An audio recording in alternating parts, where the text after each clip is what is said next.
the bad role model. 'Tis lucky for us that God doesn't exist, for in breaking the rules, he'd ever persist. Even his own commandments wouldn't be sacred since he'd murder his own forms created. Well, this would be goof, big time, a mistake. So then a joyous rainbow he might make, to show he'd no more rain a worldly lake. But he could still destroy us all by earthquake. He'd slay by flame and flood excruciate. He'd entrap, he'd blame us for his mistake. He'd hold grudges for our ancestors' sins. He'd throw tantrums and fits, his name God's sake. Other loves would not allowed by this jealous one, for he'd be the only one to enjoy the fun. For his low esteem our adoration would be required, this request being much like singing to the choir. Would he have to rest on the seventh day, after working 24, 6 on making universal hay? Or would he use boundless energy reserves, such that he could do it all in some instant blurb? Would God's last name be known as Dammit with Harold, his name on Earth's planet? And would be art named when up in heaven? Would we swearest in vain these names never taken? We'd have to be so lazy on the Sabbath day, not even lifting up a finger or even wave a bug away, keeping holy and holy the laundry on Sunday, even avoiding football as the Pope doth say. Cripes, he'd be in the right place at the right time, not ever having been made, not even costing a dime. What luck to be unborn with so much talent, never having earned the spot with any effort spent. Well, we'd still humor our dear parents, not telling them where we'd been a parent, honoring her offer on her and off her, yet we'd soon learn, through human nature. If this non-God we'd emulate, we could kill those who solicitate and e'en more kill, even time, spouses, bugs, microbes, and other swill, and of course outlaws, and especially in-laws. So if God's a good role model, a leader, someone that we would follow, imitate, emulate, be like, adore, or follow, what else would his fine example allow?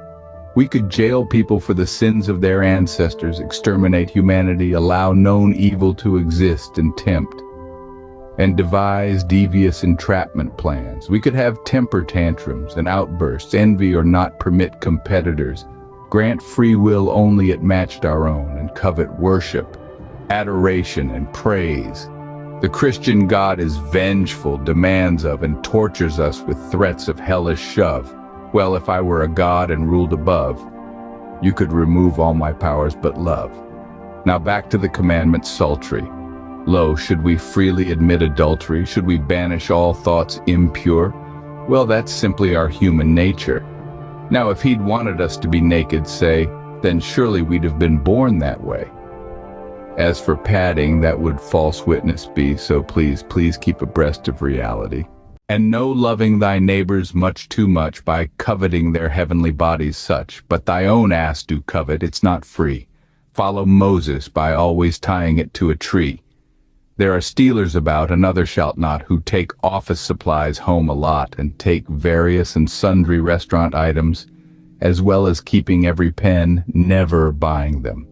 Now really never do one to others too, before they can do one to you, and never lie in court. No, not you. Just let your lawyer do it for you. Now, walking on water is very much out, unless there is solid ice. Winter, no doubt, and ever know that sin is fun's evil twin, and ever enter that evil sin a God.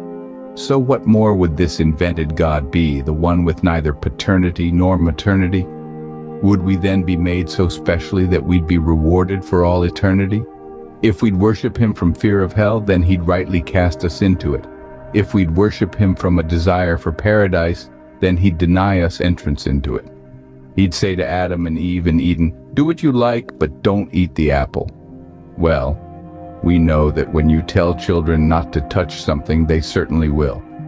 Only a fool would blame his own creations for the flaws therein, for his poor craftsmanship. So rejoice, there's no maker of man. These flaws provide for interesting character types. Well, he's still on Prozac, so they say, for he works in mysterious ways. The free will to us given is fully free, unless it doesn't match his own entirely. So, we'd still think that ills or sins of a mental nature are caused by the devil, an evil tempting spirit, however, Now we know of brain chemistry gone awry.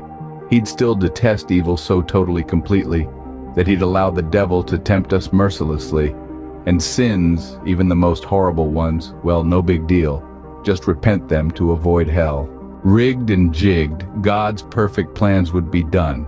But he'd long for some surprises yet to come, so he might even roll the dice, trying for random. Darn!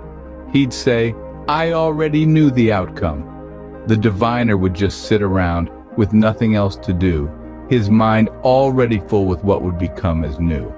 He couldn't play dice, scrambling the forecast, for he would know all of which the die was cast.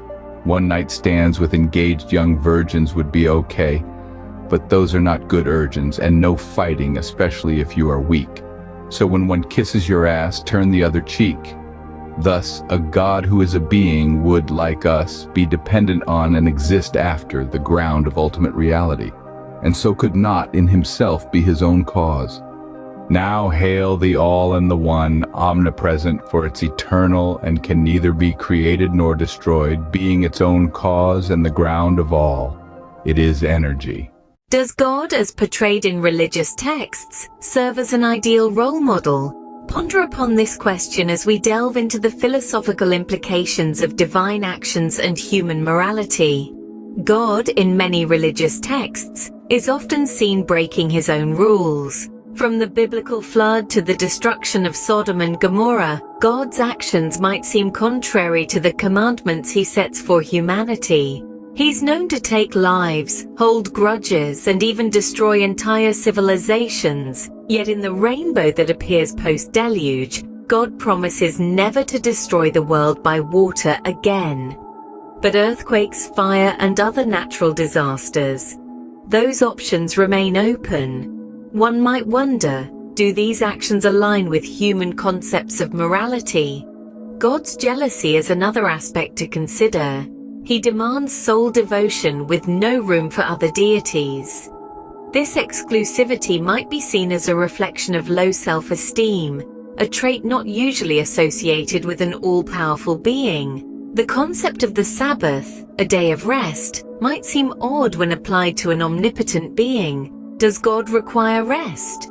Or does he possess infinite energy reserves, negating the need for a day off?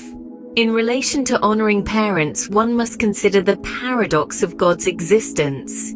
He exists outside of time and space, never born, and yet he is the parent of all creation. This raises questions about the value of effort and the luck of existence.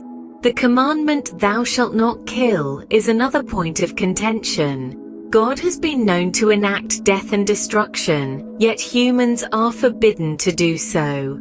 If God serves as a role model, what message does this send? The idea of punishing individuals for their ancestors' sins, allowing evil to exist, and devising entrapment plans are other actions of God that clash with human morality.